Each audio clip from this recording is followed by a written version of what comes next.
Hi, welcome to the third video for Edexcel Physics past paper solution. It is the solution for Edexcel Physics IAL Jan 2017 Unit 2.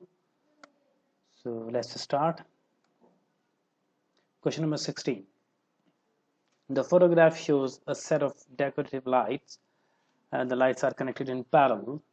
The student is asked to determine whether the lights contain filament bulbs or a light emitting diode. She sets up a circuit to obtain a graph of the current against potential difference for the set of lights. So the photograph shows a set of decorative light that are connected in parallel, and this is the graph. Okay, this is the graph. So clearly, if you see the graph, as potential difference is increasing, there is no increase in the current. So you can say that as V is increased, then current remains zero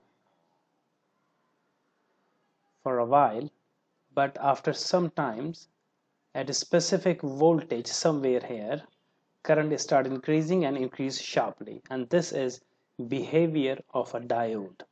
That means this bulb contains LED, not the filament lamp.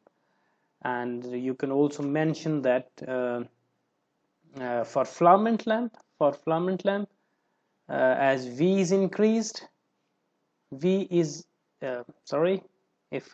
V is increased, current is also increased, so the resistance also increased. And the graph of the filament lamp, if you see, this is I and V graph. So for IV graph is this is IV graph for filament lamp, and this is a different one. This is a diode graph. That's why the bulb contains LED.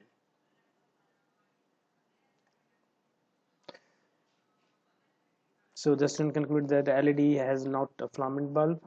Explain this conclusion is justified. This is how would you write?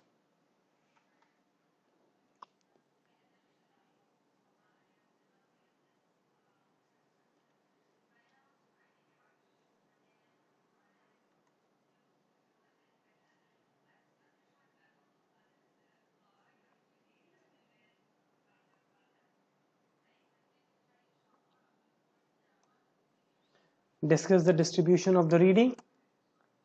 So if you see,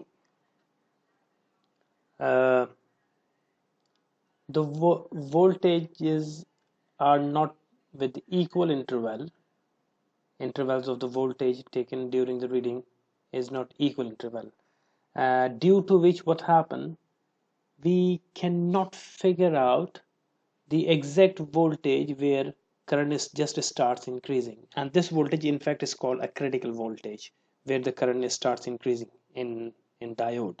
So we cannot determine exact critical voltage in this investigation.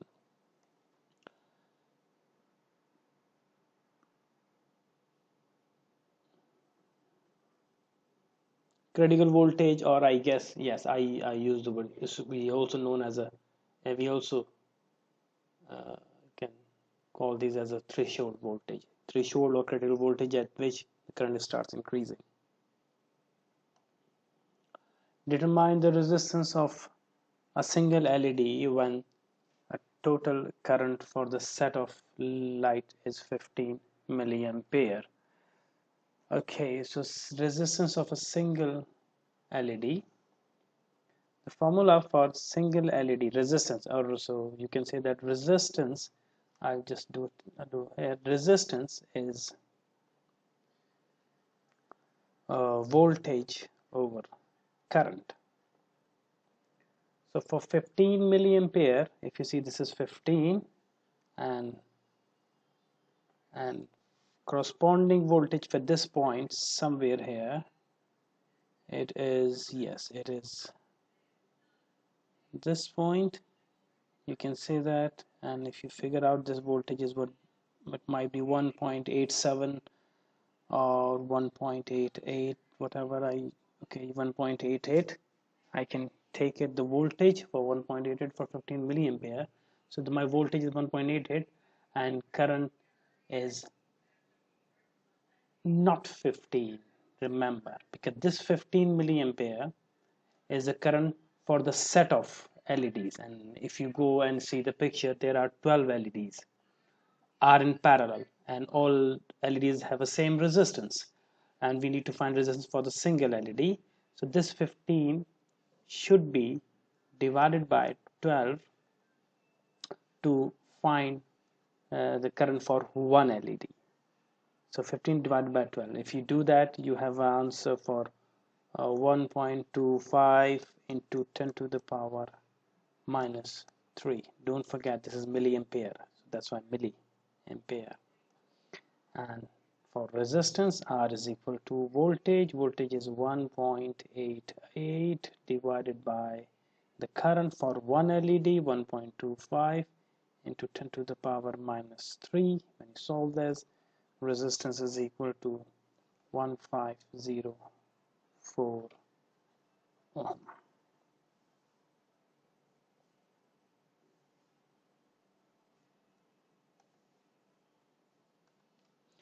The light from LED at a typical potential difference of 2.1 volt appears orange.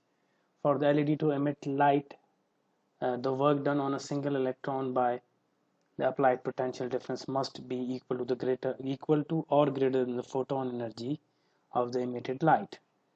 Calculate the frequency of the orange light, emitted light. So what happens? Energy gained by the electron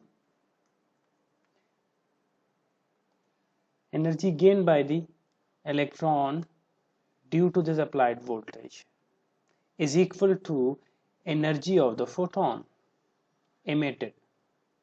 So you can say that as per definition of the voltage, V is equal to energy given by per unit charge, and E is equal to VE, and this E should be equal to or greater than the energy of the photon, and this E also equal to HF. So you can compare this HF with VE to figure out the frequency. So HF is equal to VE and F is equal to VE over H. So V is the applied voltage, E is the charge of electron, H is the Planck's constant. So V is 2.1, E is 1.6, 10 to the power minus 19 coulomb, H is 6.63, 10 to the power minus 34. This value of H is given in the data sheet.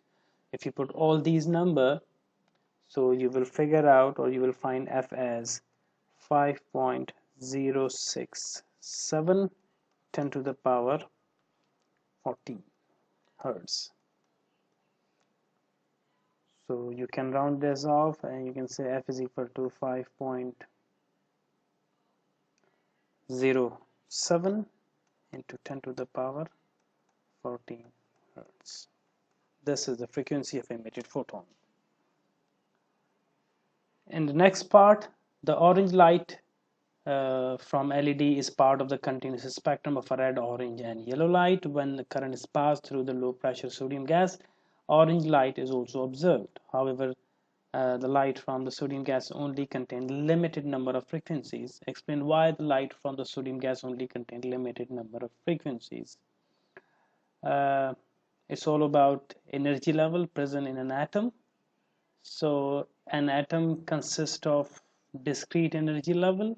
So when electron jumps from some higher level to the lower level from any atom, or in this case the sodium atom, it emits the photon. So you can imagine, like, this is energy level 1, energy level 2, and energy level 3.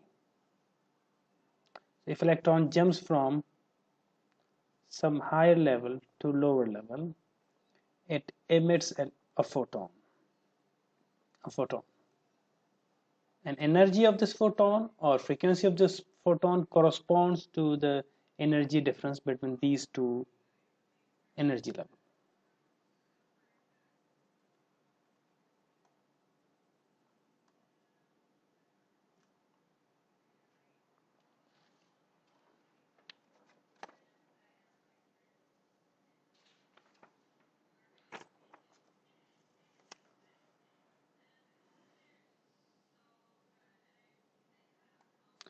Question number 17. The diagram shows apparatus used to investigate the photoelectric effect. Okay. Ultraviolet, 0 volt, okay, plate Q, incident light, voltage, and so on. When ultraviolet light of particular frequency is shown on the metal, a current is produced. The current is produced for all values of the potential difference when Q is positive. If Q is negative, there is a potential difference beyond which there is no current. The magnitude of the potential difference is called the stopping potential. The graph shows the result for a particular investigation with light intensity I. This is the graph. So current, applied potential difference, and okay, the voltage is minus negative voltage Vs, and this Vs is called a stopping potential. Okay. Explain why there is a current for a positive potential differences but none for the reverse potential differences greater than the stopping potential. So if you see the graph, what happened? You can imagine this is the plate Q, the receiver, and this is the incident plate or the metal plate at which some specific light is shown. So what happened? An electron absorbs one photon and gains energy from the incident photon and comes out from the metal surface. So as Q has a positive potential, so this electron is attracted and moves towards the plate Q. So for every positive potential, we have a current, even at zero potential difference, zero potential at Q of difference at Q. Still, electron has sufficient energy and it can reach to the plate Qs and we can have a current. But as the potential of the Q is made negative, slightly negative, or gradually it is made negative, the amount of current start decreasing. It is because as the potential start decreasing, it starts repelling of incoming electron. So as the potential keep increasing, negative potential keep increasing, amount of current keep decreasing because of the repelling force. At minus Vs, this is the voltage at which no electron has a sufficient energy to reach Q. That's why the current is zero.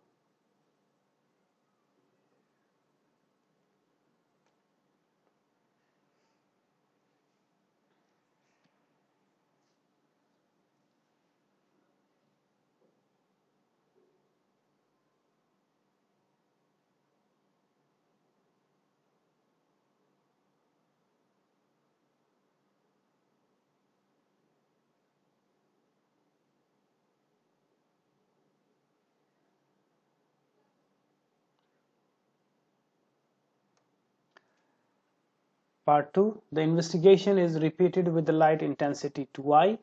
The results are shown below.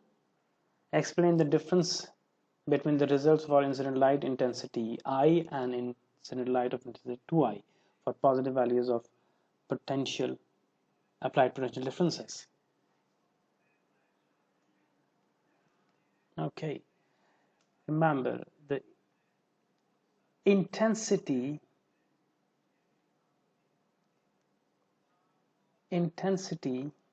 corresponds to number of photons, number of incident photon. So if you increase the intensity, that means number of photons, number of incident photons are increased.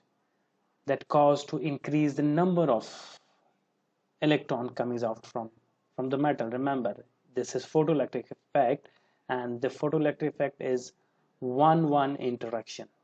For one electron for one photon, or one photon hit with one electron. So this is one interaction. So if you increase the intensity, means increase the number of photon, so increase the number of electrons coming out, so increase the amount of current. In fact, it is directly related. So double the intensity. If you intensity is doubled, so the number of photon are also doubled.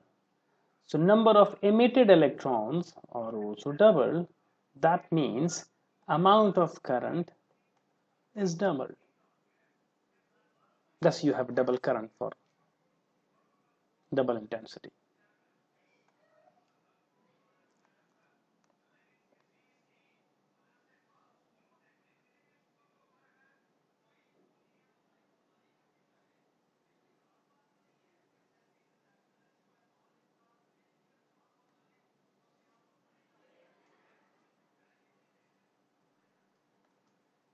Calculate the value of stopping potential. Frequency of ultraviolet light is this, work function of the metal is this. So you need to figure out the stopping potential.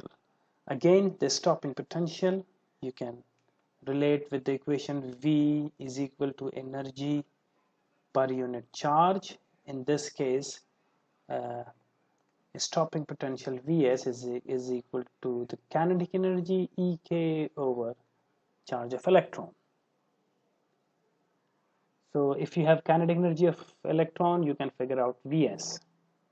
And this kinetic energy you can use photoelectric equation, which is according to Einstein, Hf is equal to phi naught, which is the work function, plus kinetic energy gained by the electron. So you can say that Ek is Hf minus phi naught, and then stopping potential Vs is equal to, if you see that, EVS is equal to Ek. Ek is Hf minus phi naught divided by E, and all the values are given. H is the Planck's constant. I'm just writing here, Planck's constant is 6.63 10 to the power minus 34. F is the frequency, which is 1.2 times power 15 hertz. Phi naught is the work function, 4.26 electron volt. Don't forget to convert this electron volt into joule. So you can do separately or in the same equation. Phi naught is 4.26. Yes, this is electron volt. Converting in joule is multiplying by charge of electron. So 1.6 into 10 to the power minus 19. This is charge of electron. So the work function, which was in electron volt, now converts in joule. So you can use this value of phi naught here. E is again a charge of electron, and then if you use all these numbers, so stopping potential Vs would be 0.71 volt.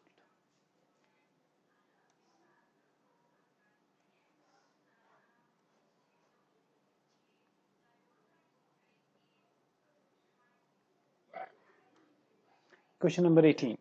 Traffic police sometimes use speed guns to check the speed of cars.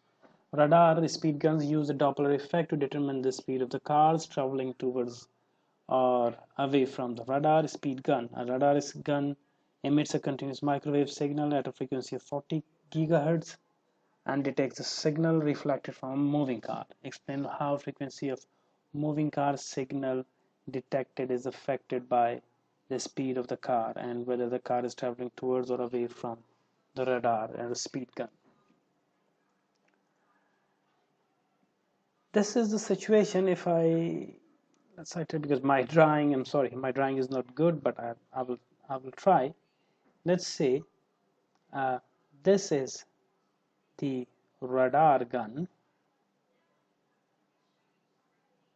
okay, emitting some microwave with this frequency, and this is the car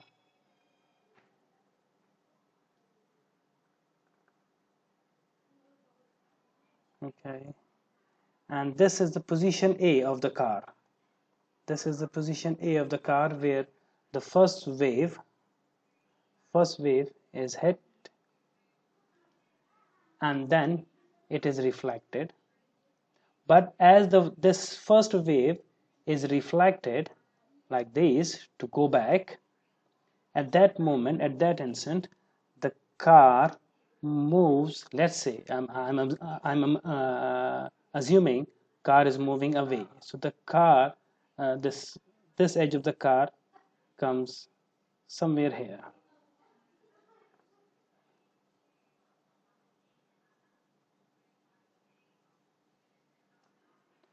So, and then the second wave is hit. So you can see that clearly the distance between the first reflected wave and the second reflected wave is increased.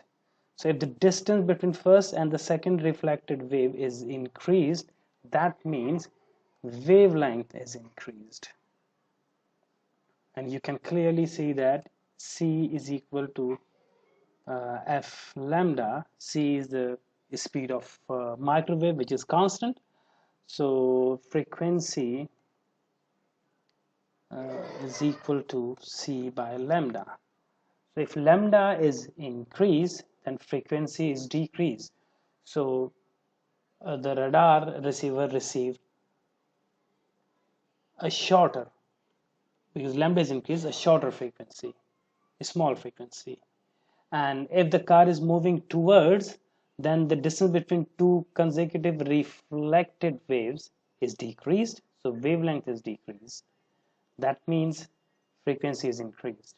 So knowing the change in the frequency either is increase or decrease, we can determine that whether the car is coming towards or moving away from us.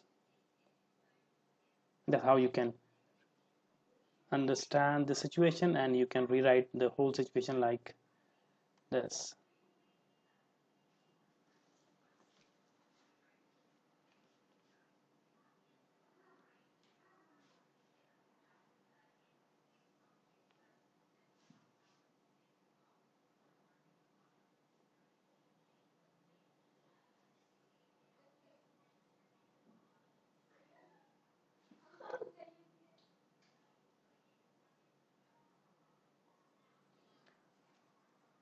B. LiDAR speed guns use infrared radiation instead of microwave to measure the speed of car. LiDAR speed guns emit a series of short pulses of infrared radiation. The time taken for the pulse to return after being reflected from the moving car is measured. A pulse is detected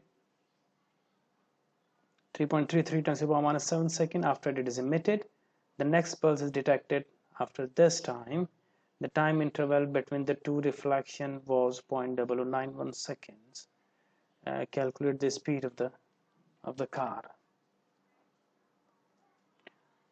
So remember, this is the pulse and echo situation. Pulse and echo situation. And in the pulse and echo situation, we have V is equal to 2s upon t. So from this equation, we figure out the distance traveled by the wave. Which waves? The waves which are being reflected. During the reflection, how much distance they are traveling. So S is equal to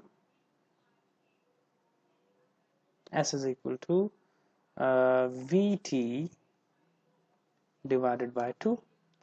And this t, remember, this is because we are talking about for the meantime distance traveled by the reflected wave. So this is the time interval between the two reflected pulses. So this t is in fact should be t2 minus t1 or t1 minus t2. Which one is greater? It depends on the given timing. So in this case, if I say this is my t1 and this is the t2, this time is t2, so of course I will do t1 minus t2.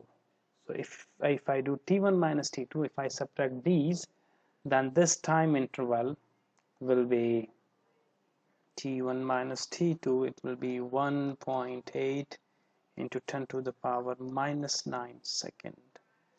And v is the speed of infrared, which is 3 into 10 to the power 8. So you can figure out s is equal to 3 into 10 to the power 8 speed of infrared times the time interval, which is 1.8 into 10 to the power minus 9 divided by 2. If you do that, then distance would be equal to 0.27 meter, and this is the distance traveled by the two waves during reflection, and same distance is covered by the car. So the speed of the car is v is equal to distance upon time, and this distance is 0.27 divided by the time interval between the two reflections. This is the time interval is 0.0091. So v is equal to 29.7 meter second inverse. So you must understand this 0.0091 is the time difference or time interval between the reflection, while this difference of the time is the time of two waves sending and coming towards.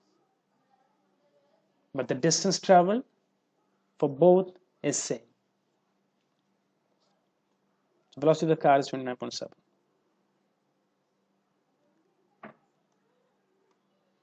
A speed gun needs to be able to measure the vehicle's speed even when other vehicles are nearby. By considering the wavelength of the radiation used by the two different speed guns, explain why the LiDAR gun is more suitable for this. Of course, because LiDAR is using infrared, and infrared has a shorter wavelength than the microwave. So there is a less chance of diffraction after hitting the car, and moreover, because of the shorter wavelength, so there is no chance of reflecting from the other car and coming back to the device.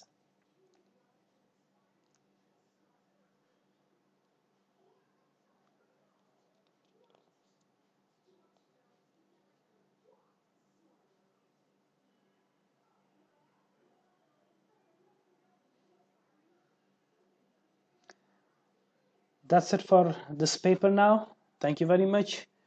Have a nice day.